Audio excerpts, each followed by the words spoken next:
You're in the office, baby. Going up.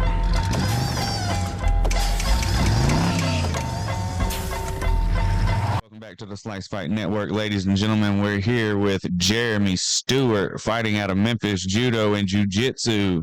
We'll be talking to him about his upcoming bout next weekend, September 16th at Attitude MMA. How you doing today, Jeremy? Doing great. How you? Doing well, man. Saw you over there getting some good work in, got some solid rounds in tonight. How you feeling, wrapping up camp? Feeling good, man. I'm hungry. I'm ready to weigh in. I'm ready to get started. I'm ready to do this thing. I feel like I'm prepared. I've done everything I needed to do. I feel like I want to go in there and win it. I feel like I deserve it. I want to do it. I'm ready to go. Yeah, hey, that's the ultimate confidence, man. When you've checked all the boxes, it's like you using that word deserve. It's like, there you go. It's like, if I put in the work, I deserve this. Like, I understand that feeling. I want to walk in there thinking maybe I could have done something else. That drives me insane, man. Facts. Right. So, like, your confidence is big, man. So, following that, what's your inspiration for fighting, man?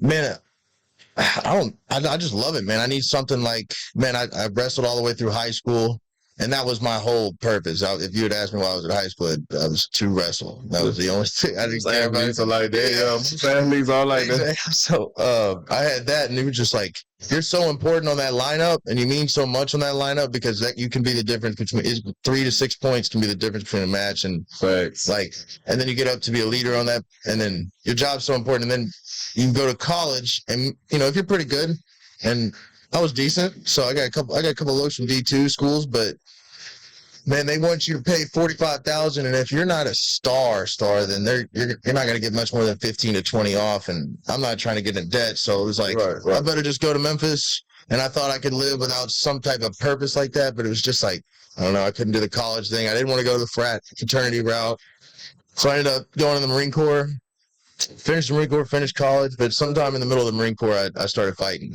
because my buddy Kevin, he wrestled with me on my team, he started fighting, and it was just like he had something that I remember I had once, and I was like, man, that looks right. So I got back into it, and it took off, man. I love it. That's all I think about, man. Thanks, man. Yeah, getting that obsession with it, like finding that new purpose. I know exactly what you're talking about, man. It's like, us, grew up playing, athletics, and it's like, it almost becomes like a part of who you are, is like being part of that team and being, getting some of that shine, being able to get under the lights and feel that pressure. It's an addiction, like feeling that pressure, feeling that moment. Yeah. I mean, there's not a lot of people that get to feel that moment, because I mean, you may only have 13 people in the gym, in the stadium watching, or in the stands or whatever, but like you're the guy for that moment, and it all comes down to you, and there's no wide receiver that might drop the pass, or there's no blocker that might miss his block. It's all on you. It's all on you. It's on you. It's on you. Man, and that's the thing that you just touched on, is like, dude, like I'm telling you, it doesn't matter if there's 2 people or 200,000 people. It's like the fact that like there's people watching and you're being critiqued on it. It's like there is that pressure that enters the room. Yeah, man, you're the one in the Coliseum fighting, man. It's like, and then those boys, the guy that just walked out there and had his match before you, maybe it's down to a 2-point match, and he fought off his back. Maybe he didn't win, but he broke his back not to get pinned, so that we'd still have the advantage, and you're going to walk out there next, and it's all coming down to you. 13 guys just went out there and battled to the 6th minute and the whistle, just so we could have this 1-point advantage, and it comes down to you whether we're going to win or lose. I love that feeling. And I feel like they give you a different type of mentality when you have no choice but to bet on yourself. Yeah, and dude. It's like all eyes on you, and you said this, you put this out there, so let's see what's going to happen. Yeah, man, and it's, on a wrestling team, like you might be a starter on the basketball team because a coach was feeling you at practice this week, right? But at practice this week in the wrestling room, we wrestled off for that 185 spot, and that 170 spot, and that 162, and that 152. So if you're on the mat when it's time to shine, it's because you beat the guy for that spot. It's the most fair system in the world. So, that guy's watching when you go out there to compete, and he's thinking like, that should be me. It shouldn't be him walking out there for us. It should be me. I deserve this. Yeah. And then if you go out there and shit on the mat, then it's so like, dude, that's the worst feeling in the world. Like, it is. Thinking somebody beat me one time in wrestle offs, and it was never again after that, because he went out there and just it was his time to shine, man. We were down there, and I was thinking, man, if I was on the mat right now, I'd have this. We'd have this wrapped up. I know I'm ready. And then this guy just walked there, and he's better than the guy that beat him. And I was just sitting there thinking, like, come on, man. So it's like, sometimes maybe you got to go out there and then like feel the moment, it be too much, and then freeze up and lose it. Because that was definitely me plenty of times. But when you get to the moment where you're like, I'm that guy, I deserve this, I did everything. This guy isn't that, he might have a purple single on from the best school in the city, but it don't matter. I'm Jeremy Stewart. That's right. That's right. Hell yeah, man. Like, hey, I love it, dude. I'm feeling better than that. So that's why I thought that. So you mentioned freezing up, like some fighters, you can't freeze up. If you do, it's all over. So tell us like one of the traditions you have, like that just relaxes you before a fight. Man, backstage, you get 2 or 3 people around you. I pick very carefully who those 2 or 3 people are.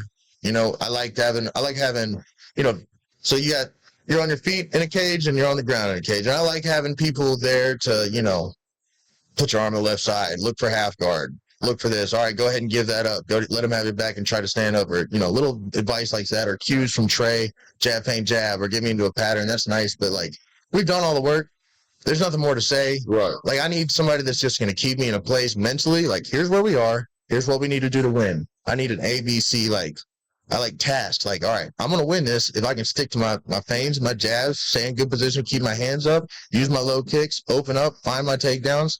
Like, it doesn't have to be that complicated. So I give my wrestlers A, B, and C.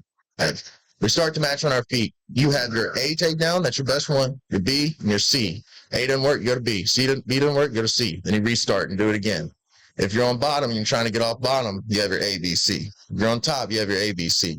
You don't need, every move in the book to be a world champion. You have 3 good moves, but you were the best at those 3 good moves, then you can take that to the highest levels.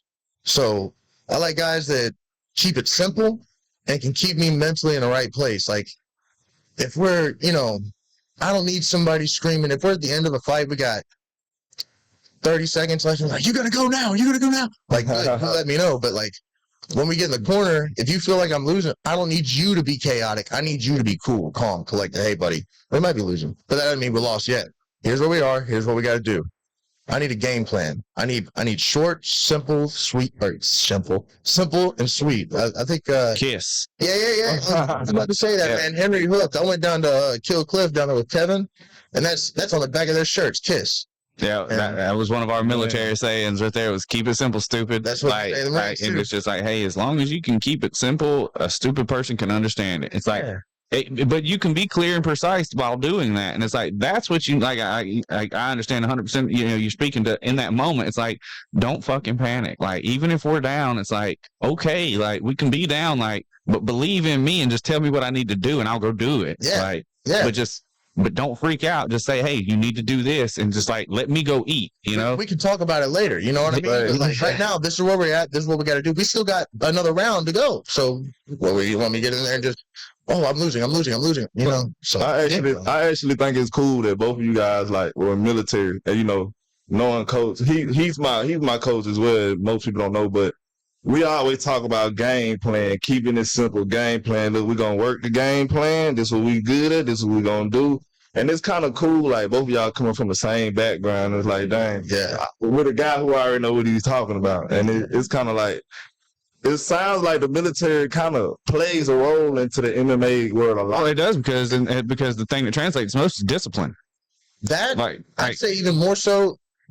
Understanding that when you're in a chaotic environment, you have to be able to make decisions right here, right now. Yeah. And you have to be able to tune everything out, think about what's the next move in order to get the ball rolling so we can get the job done. Right. And being able to communicate when you're in the corner and the crowd's going nuts and maybe you are down around and maybe it is starting to look bad, but you still got to come back and fight. Yep. That's the same thing as being in a firefight. Like whenever the bullets are flying, it's like, okay, we still have to communicate. We still have to move. We can't be idle targets. We still have to do this while, progressing forward, like going to achieve our goal. Like we're going to get met with resistance, but like your option isn't just to run away and go back to the starting line. We have to navigate this, and the best way to do it is calmly and clearly and just execute. That's why we drill and we train, just like the military does things like it's like the base. They have the base of training for everything. It's like, we talk about it, then we drill it and drill it and drill it and drill it. Then we run it live, then we drill it, then we drill it, then we drill it. And do an AAR. Yeah, dude. Run it again. Absolutely, bro.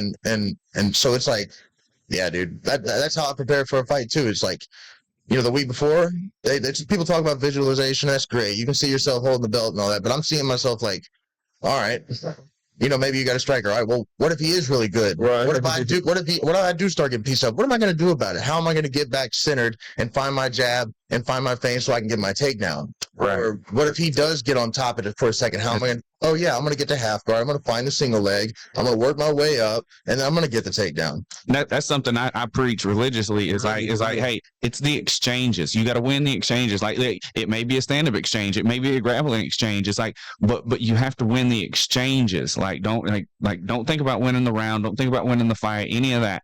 It's like, you have to break it down to the simplest form. It's like, these are the exchanges. Like, if this is how we engage, this is how we need to respond. Man, you're on fire, dude. That's what I feel like I'm glad we started bringing that, and we brought Jim Kurtz in, and it's great. But our coach was doing that before. It's like, I think a lot of schools are missing. We'll drill a lot. We'll drill the takedown of the move or whatever it is we're drilling, but instead of like working that situation live, that's where it goes. They'll throw them straight into sparring. And it's like, okay, well, we just drilled that, but then everybody went where they're comfortable as soon as we had a 5-minute round. So maybe they spent 4 seconds in that situation we just worked. But if I give you 15 seconds and I say, win this situation, here's where you are. You're on top in half guard. You've got to get past. You've got to get up. Or, like you're in on a single leg on the cage, head outside. He's got to choke. You got to finish or get out of the choke.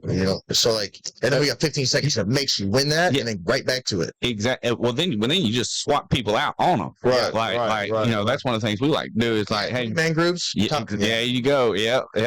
Just like that. And it's and that's something I'm sure you picked up from wrestling. It's like, hey, man, like the reason why wrestlers do so well is because they drill with that intensity, and it's just like boom, boom, boom. It's about winning. Yeah. Like, it's not about, hey, let's walk through this and make sure we understand. It's no, let's figure out who's going to win this when me and you go against each other. It's a competition. Drilling is a competition in wrestling. Like, you're tired of getting your ass beat and being on bottom. Like, well, okay, let's work some situations. Let's give you a plan. You got to learn how to win the situation so that you can do it live. 100%. And the fact that like you said in wrestling, you have those wrestle-offs every week, so you do get to go live. Every week. So it's like, so that drilling is important because it's like you got to be sharp this week, and then again next week, and then the next week. It's like, otherwise you're gonna find yourself over there holding the towel for everybody. Okay, You're absolutely right, bro. And that's cool, man. Like, I'm gonna touch back on it when we were talking about the corners and things like that. And what y'all was saying is so factual, cause like us sparring today, right? And coach talk about, hey, beat a hammer, not the nail. Well, I feel like the tag. You know what I'm saying? Yeah. But listen, the whole time, I'm like, I'm in chaos. I just hear coach, Rod, just be smooth. Be smooth, coach. Be smooth. But, after a while, I thought about like just hearing y'all talk, like, you gotta have that calm person in your corner, because if he's chaotic, and you're already chaotic, man. If you fought, about an adrenaline dump, and if your heart rate gets out of whack and you just let it go, then it just takes off, and you don't try to think, calm down, control your breathing, get back. All right, we've still got 2 rounds to go. Like, then, and you just let it, you're gonna be gassed, man. You find like an exact replica. And if you bring emotions into it, now, man. if you start like. If you bring emotions into it, because that's only going to inflame it, man. If you get nervous, your heart rate fluctuates, So it's like, it's all pieced together. Well, then even just the stress of walking into the arena, it's like people don't understand that, but in your mind, like, that triggers a stress. So it's like, you got to be able to just keep everything in perspective, because then you're sitting there, you're waiting on the rules meeting. Of course, hey, I'm not saying anything about anybody personally, but that they're going to be late for the rules meeting. Like, it ain't never going to be on time. So it's like, that's another stress that's added. It's like, come on, man. Like, Yeah. Like, I was wanting to maybe get something to eat, or like maybe you got to weigh-ins on time and they decided they weren't going to weigh in for another hour or two. Exactly. It's Oh, like, gee. So y'all think that's come on, man. Y'all think that's purposely a tactic from another fighter? Like, I mean, I'm sure there's ways you can like that, I'm sure. in a way of like icing the kicker, like. Bro, yeah. Well, if my like, for example, if someone called me and was like, "Hey, I'm 2 pounds out. Can we just weigh in at 57?" I'd be like, "Well, am I getting paid?" No, I'm an amateur. Okay, yeah, we can weigh in at 57. Am I getting paid? Well, it's and like a lot of money. Then if it's $10,000, then screw you. If it's 500, I might let you slide for 57. You know? well, I would look at it at the point of it's like, all right, well, have I already cut that, or would I just have to get to 57 myself, and it would save me them 2 pounds? Like that would be a more bigger weight that comes into my decision on that. Absolutely. It's like, now if I'm already at 55 and he's like, oh man, I don't know, I'd be a lot more like, just if he doesn't unwilling to help, I'd be like, all right, like, yeah, like how much money you gonna give me for them 2 pounds? Amateur or pro thing comes in, because if he didn't sign a contract, he could say, "Well, deuces, bro. Sorry, your family bought tickets, but I'm not cutting 3 more pounds. So peace." Yeah, I'd be like, "Well, no." Right. So what's the code today? Like, if somebody say, "Hey, deuces, I'm not doing it," dudes like, man, they probably, it's hard to get called back. It's pretty unprofessional, Like, yeah, I don't think you're gonna get called back by a lot of promotions if you're gonna be feisty as that. But. Well, not just that. It's like, okay, so you're the one that's not gonna make weight, and you're the one that's quitting. Yeah. Like, yeah. Good luck in this industry. Yeah. It's like that'd be a tough sell. Yeah. To be the one not making weight and thinking that at that point, man, all I care about is them just like showing up for the fight. At that point, if I see him backstage, I'm cool, calm, and collected. I mean, that was my very first amateur MMA fight. It's like, man, the guy showed up 2 hours late to the weigh-ins. I'd already weighed in, and then he shows up, and they're like, hey, he's at. Like, we were fighting at 155, and he's like, well, he's at 163 right now, and we're going to try to see what he can make, tomorrow. Yeah. And it ended up like getting down to like 158. And I was like, but I'd already told my coach, I was like, bro, as hard as I've already worked, and I want this so bad right now. Yeah. I'm like, man, this dude could have, like in my opinion, he could have just not cut the rest of the weight, and we would have still fought. Like, like it wouldn't have mattered, because I'm the one that had the confidence. I knew I was going to go out there and blow his doors off. Yeah. Like, I don't care. You think the 5 pounds are going to matter with what I'm going to bring? No. It's fun just to train my ass off, get hurt every day for this, and then he's not going to show up. Like, oh, yeah, it's like, no, we're doing this. Yeah, we're doing this. I did not just kill myself to get ready for this, so you could just quit over a couple pounds. No. So I got a question, man, for like any person who out there trying to be a MMA fighter or just a fighter in general on this side of the world. Like, what advice can you give them? What you have for them that you would take from yourself? They're just about to start. Yeah. Okay. All right. So I don't know. You're gonna get a lot of different advice from a lot of different people here, and don't let anybody tell you you can't be a world champ. I mean, it doesn't really matter. Like, there's kids that walk into wrestling here in Tennessee, and Tennessee's a pretty competitive state, and in 2 years end up a state champ because they trained every single day. It's all about how much you like it, how much you love it, what you're willing to take, and what you're willing to suck at for a very long time. And it's only you're only going to suck at it for as long as you want to suck at it. So if you got the drive, the will, and that instinct, and you love being on that lights, and you love that feeling, and you love it enough to be disciplined and show up on the days where you even don't love it, then I'd do it. Some people are going to sit here and tell you, if you don't want to be a world champ like Khabib, then don't even get on the mat. But like, then you'll make memories doing this stuff, even if you never make it past amateur. You know what I mean? Yeah, man. I wouldn't give up any of my fights, losses or wins. They were just like that feeling of being in there. You're the gladiator. You're the modern day gladiator. Oh, for sure. We always talk about, like, a lot of people, the people who buy the tickets aren't in there. Yeah. So even the person who just step in there and ends up losing, man, it's much respect on that side too. So word, but yeah, I'd tell him to get in the gym, and I'd start working ground game as fast as possible. That's where I'd start, because you're gonna end up a lot there. But and striking, that's really hard to learn too. I end up better at wrestling. I started boxing before I started wrestling, and I ended up a lot better at wrestling. So it's kind of whatever your niche is gonna be, but I would train ground game a lot, because if you can control, or at least have a plan, because if someone can control where the fight happens and you can't, then you're at you're liability city, bro. Because if you can't control, then I mean, he's just got to put you where you're not good, and it's over. Right. Like that's the only thing that still holds true from the UFC in 1993 is if you can take someone down and hold them there, you can win. Yeah. But like every other aspect of the UFC has changed. Like how people are becoming, mixing the martial arts and all. Every other thing is changed. But the number one thing is if you can take someone down and get them and hold them down there, you can win. Yeah, dude. Like that hasn't changed. So it's like you just have to adapt how you can get into it because people are getting better at takedown defense. They are getting, a little slicker with the hands, catching people. We just saw it with Sean O'Malley and Aljo, that was shooting in, like getting caught, like that's still. So it's like, but it still goes to that saying, like if Aljo could have got him there, it's like, yeah, it could have been. It could have been the same story, different day. But so I mean that still rings true. Man, it's been a great interview, dude. Man, I appreciate your time, Jeremy. Best of luck to you. How can people follow you on social media? I'm all right. So on Instagram, I'm not on Facebook. I'm not on Twitter. And if I am somewhere, don't go find me. It's probably embarrassing. But my Instagram is Relentless MMA 901, and it's spelled like this: RELENT, and then the number 1 ESS MMA 901. That's it. You'll find me. If you just search Stewie, I'll probably come up if you're in my area. But if you're some other part of the country, you'll have to spell it like that.